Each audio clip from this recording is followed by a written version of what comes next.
इसका डेट निकलेगा चुनाव को लेकर। अभी डेट निकल जाए इसके बाद नदी के किनारे कचरा बिगा जाए। इस मैं अगर विजयी होता हूं तो 2 से 3 साल के अंदर में आप देखिएगा गढ़वा का दशा और दिशा आप देख लेंगे। मान लीजिए कोई अभी नया नया मेढक की तरह उभर के आए हैं और कहाँ से उनके पास बहुत अपराध नेता होते हैं, तो आप जल की और नली की और रोड की समस्या किस अंजाम? बहुत जगह ऐसा जगह है जहाँ पर पार्किंग की व्यवस्था की जा सकती है, उससे नगर पालिका का पैसा भी बढ़ेगा, आमदनी का स्रोत भी बढ़ेगा। चुनाव होने वाली है, इस पर ग्रामीण लोग अपने जो नगर परिषद लोग हैं उनको क्या संदेश देना चाह रहे हैं? तो नमस्कार दोस्तों, आते हैप्पी न्यूज़ 24 में स्वागत है। हम धीरज कुमार साहु। आप तो पता होगा कि काफ़ी अभी वायरल चल रही थी कि नगर चुनाव का लेकर काफ़ी चर्चा हो रही थी कि तब इसका डेट आएगा और तब चुनाव का डेट आएगा और तब चुनाव होगा। उसी के लेकर आज हमारे उपस्थित बता रहे कि ज्योति प्रकाश जी का आवास पर है, जो चुनाव का डेट निकल गया, जो मतदान होगा 23 फरवरी को और इसका मतदान होगा 27 फरवरी को। उसी के लेकर आज हमारे साथ समाज सेवी और इन लोगों को मदद करने वाले समाज सेवी, कहीं पर देखा है कि इनका काफ़ी अभी गढ़वा नगर परिषद में इनका नाम भी चलती है, इनका समाज सेवी अभी बहुत ही तगड़ा हो रही है। आइए हम देखते इनसे जो देखा है कि ये अभी नगर परिषद का चुनाव का अध्यक्ष प्रत्याशी बनने वाले हैं। आइए हम देखते हैं। सबसे पहले आप तो हमारे चैनल में स्वागत है। आपको भी हैप्पी न्यूज़ का बहुत बहुत स्वागत है कि आपने इस लायक मुझे समझा कि आपने हमारा इंटरव्यू लेने आया, इसके लिए आपको भी बहुत स्वागत है। अभी देखा है कि काफ़ी लोग तो प्रत्याशी काफ़ी लोग इंतजार कर रहे हैं कि तब इसका डेट निकलेगा चुनाव को लेकर। अभी डेट निकल जाए, इसके बारे में क्या कहिएगा? देखिए, साधुवाद देना चाहते हैं हमारे झारखंड सरकार को और हमारे झारखंड के चुनाव आयुक्त को कि एक अच्छे समय में अपने चुनाव की घोषणा की है और काफ़ी कम समय में अपने चुनाव का नॉमिनेशन और उसका मतदान और उसकी गिनती का समय रखा है। यह इस चीज़ को दर्शाता है कि आप स्वच्छ और साफ़ सुथरा चुनाव कराना चाहते हैं। इसके लिए मैं धन्यवाद देना चाहता हूं चुनाव आयोग को भी। और निश्चित रूप से जो लोग सामाजिक क्षेत्र में आगे बढ़ चढ़कर हिस्सा लिए होंगे, समाज के लिए किए हैं, गढ़वा के लिए कुछ विकास का कार्य किए हैं, गढ़वा के लोगों को मदद किए हैं, वो इस चुनाव में निश्चित रूप से सफल होंगे। और ठग जैसे लोग, बेईमान लोग और घड़ियाली आंसू रोने वाले लोग, चुनाव के समय बदल जाने वाले लोग, बहुत लोग ऐसे देखने को मिलेगा कि चुनाव के समय में अपना पोशाक पे बातचीत का तरीका सारा बदल देते हैं और जैसे ही चुनाव का संपन्न होता है उसके बाद उनका भाषा, लैंग्वेज, बात करने का तरीका बदल जाता है। तो ऐसे लोगों से मैं अनुरोध करूंगा गढ़वा की जनता को कि आप वैसे लोगों को चिन्हित कीजिए, उससे बचिए और स्वच्छ और ईमानदार छवि का व्यक्ति जो कि आपके लिए लड़ना चाहता हो भ्रष्टाचार के खिलाफ, वैसे व्यक्ति को मतदान कीजिए, वैसे व्यक्ति को वोट दीजिए कि वह जीते। तो आपका पैसा ऐसा नहीं है वो सरकार का पैसा है, हम लोग होल्डिंग टैक्स देते हैं, ट्रेड लाइसेंस का पैसा देते हैं, पानी का बिल देते हैं, बिजली का बिल देते हैं। एक व्यापारी के ऊपर आप देख लीजिएगा कि कितने तरह के टैक्स हैं, उसके बाद उसको मिलता क्या है सरकार से। हम लोग केवल यही चाहते हैं कि हमारा नाली साफ हो, मेरा सड़क गंदा जो है वो साफ रहे, यही अपेक्षा होती है। वह प्रायोरिटी तो हम लोग की सेकेंडरी है। प्राइमरी प्रायोरिटी है कि जो पैसा जनता का पैसा झारखंड सरकार के द्वारा विकास के नाम पर आता है, उस पैसे में सेंधमारी कर और पदाधिकारी और नेता दोनों मिलकर जो लूट मचाए हुए हैं, उससे मुक्ति दिलाना चाहते हैं गढ़वा की जनता को। अच्छा, देखा है कि ये प्रत्याशी बहुत लोग आएंगे, जैसे में 20-30 यहाँ पर प्रत्याशी उठने वाले हैं, आप उन सब से कैसे सामना करेंगे?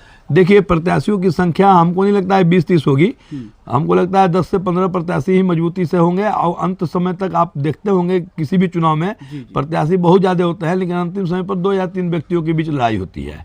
और 2 या 3 व्यक्तियों के बीच लड़ाई होती है तो मुख्य रूप से आप ये समझ जाइए कि हमसे लड़ाई में जीतने वाला कोई व्यक्ति नहीं है, हमारा किसी से लड़ाई नहीं है। सारे प्रत्याशी हमारे मित्र दोस्त हैं, चूँकि इसी शहर के रहने वाले व्यक्ति हैं।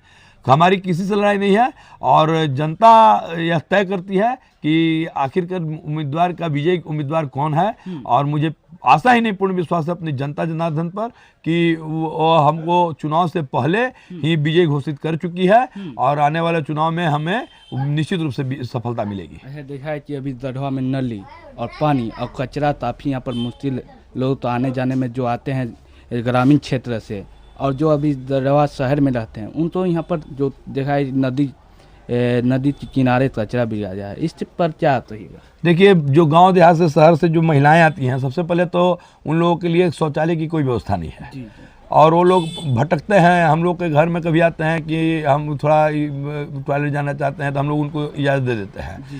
तो आप ये समझिए कि जिस तरह से अंबिकापुर जो हमारा बगल छत्तीसगढ़ का प्रदेश है, वहाँ उसे स्वच्छ अंबिकापुर के रूप में भारत में नंबर 1 शहर चुना गया था और उनको प्राइज मिला था।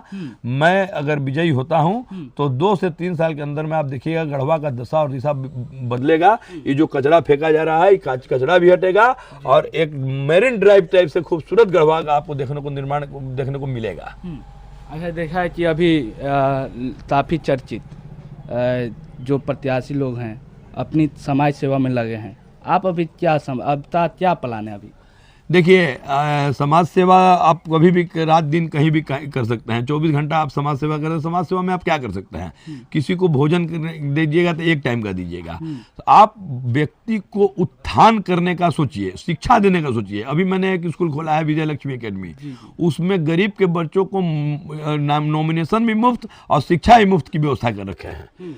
तो आप पहले तो लोगों को शिक्षित कीजिए, उसके उत्थान के बारे में सोचिए, उसके बाद उसको जागृत कीजिए, घर बनाइए, शौचालय बनाइए, बाहर में उनको ये बोलिए कि डस्टबिन खोज के आप कचरा को फेंकना शुरू कीजिए। जो हमारे जितने भी ठेला खोमचा वाले लोग हैं, जिनको डंडा से मार के हम देखते हैं कि भगा दिया जाता है, क्योंकि खोमचा लगाते हैं, ठेला लगाते हैं, दुकान जो बना वो आवंटित पैसा वाले लोगों को हो गया, पैसा खर्च दिया और उन लोगों को आवंटित हो गया। गरीब कहाँ जाए? गरीब के लिए कोई जगह स्थान तो निश्चित होना चाहिए ना। अगर सरकार के पास से मान लीजिए मोबाइल का दाम 40,000 रुपया है, अभी 40,000 रुपया सरकार खरीदते आप देखे होंगे कि ड्रम घोटाला में कितना रुपए का घोटाला हुआ। तो ये 40 रुपए का चीज जनता के बीच 40 रुपए में पहुंचे, ऐसी अपेक्षा होनी चाहिए। जनता को भी अपेक्षा होनी चाहिए अपने नेताओं से, और नेता को भी अपेक्षा होना चाहिए कि जनता जो देखती है वो सारा चीज देखती है, और जनता जो देखती है वो करती है। यही एक समय आ गया है मतदान का लोकतांत्रिक व्यवस्था में कि इसमें मतदान कर जनता सही को सही और गलत को गलत साबित कर देती है। अच्छा, आप विजेता होते हैं तो आप क्या गढ़वा के लिए करेंगे? हमने आपको पहले ही बताया। देखिए, सबसे पहला काम है कि आपका मेरिन ड्राइव नदी का कचरा साफ होगा, उसके किनारे आपको रास्ता बनेगा।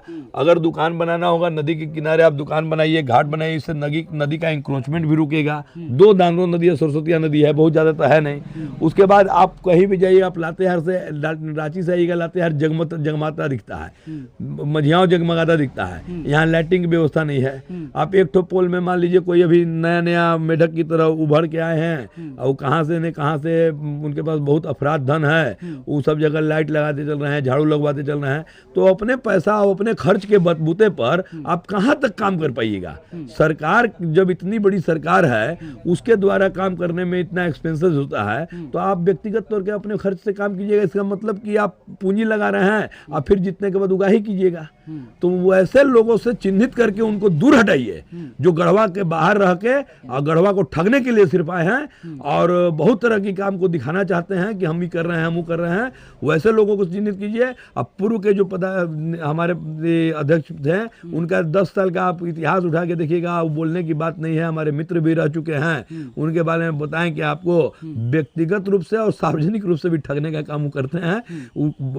झूठ भी बोलते हैं उतना ही और ठगते भी उतना ही है। उनके ठगने के प्रयास से आप बचिए और एक ईमानदार छवि के व्यक्ति को अपना मतदान दीजिए। यही मैं जनता से अपेक्षा करूंगा। बहुत सारा काम है अभी नगर परिषद में। आप देखो भाई, गढ़वा को मैंने पूरे भारतवर्ष में सबसे पिछड़ा जिला झारखंड, उसमें पिछड़ा जिला गढ़वा।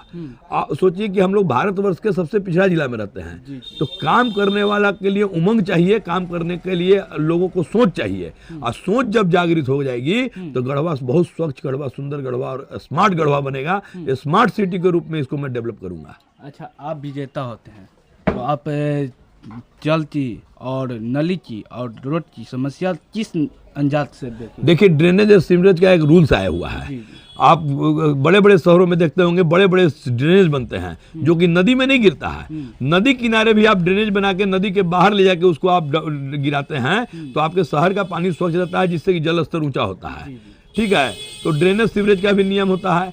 दूसरा चीज आपको कि लाइटिंग की व्यवस्था भी होती है। तीसरी चीज आपको कि आप शौचालय का निर्माण करते हैं। चौथा सबसे बड़ा समस्या तो पार्किंग की है, जो कि हम आपको नहीं बोल पा रहे थे। आप सोच लीजिए कि गाड़ी पार्क करने के लिए अभी आपका मेन रोड बन रहा है, दोनों तरफ नाली बन रही है, मझियाओं रोड बन रहा है, बहुत जगह ऐसा जगह है जहां पर पार्किंग की व्यवस्था की जा सकती है। उससे नगर पालिका का पैसा भी बढ़ेगा, आमदनी का स्रोत भी बढ़ेगा और पार्किंग की व्यवस्था हो जाएगी, तो उससे लोग आराम से अपना पार्किंग करके अपना परचेजिंग भी कर पाएंगे। शादी विवाह का मौसम आ रहा है, लोग बड़ी बड़ी गाड़ियों से आते हैं, सोचते हैं कहाँ गाड़ी लगाएं, उसके लिए भी पार्किंग की व्यवस्था हमारा प्रथम प्राथमिकता रहेगी। अच्छा, अभी देखा है कि अभी जो चुनाव होने वाली है, इस पर ग्रामीण लोग अपने जो नगर परिषद लोग हैं उनको क्या संदेश देना चाह रहे हैं? नगर परिषद के लोगों को संदेश यही देना चाहेंगे हम कि देखिए, जिस प्रकार आप हम पर अटूट विश्वास करते हैं, आप खरा मैं आप लोगों के सामने उतरूंगा। मैं हाथ जोड़ के आपसे विनती करता हूं कि इस चुनाव में वैसे प्रत्याशी को आप मतदान दें। आपका मतदान अमूल्य है, इसी के बल पर लोकतंत्र मजबूत होता है, इसी के बल पर लोकतंत्र का निर्माण होता है। आप अपनी लोकतांत्रिक व्यवस्था को मजबूत करें और अपना मतदान सोच समझ के स्वच्छ छवि और अच्छे व्यक्ति को देने का प्रयास करें। जैसे हमारे विरासत, विकास और संस्कार, यही 3 नारा है मेरा।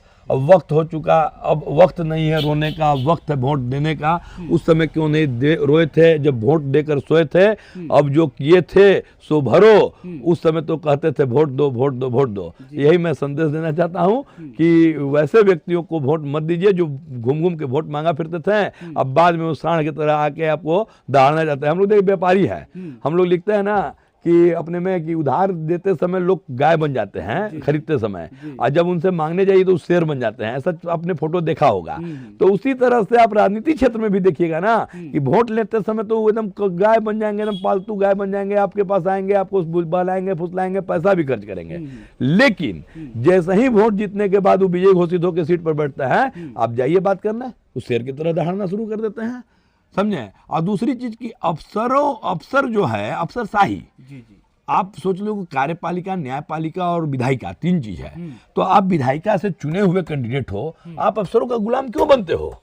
अफसर कार्यपालिका है, आप उसको अपना नकेल कस कर रखिए कि मैं जो कहूंगा वही विकास का कार्य होगा, और इसमें ये एस्टिमेट आप बना रहे हो ये गलत है, इस एस्टिमेट को आप रिवीजन करो, इसको सुधारो और इतना पैसा में इस काम को करो।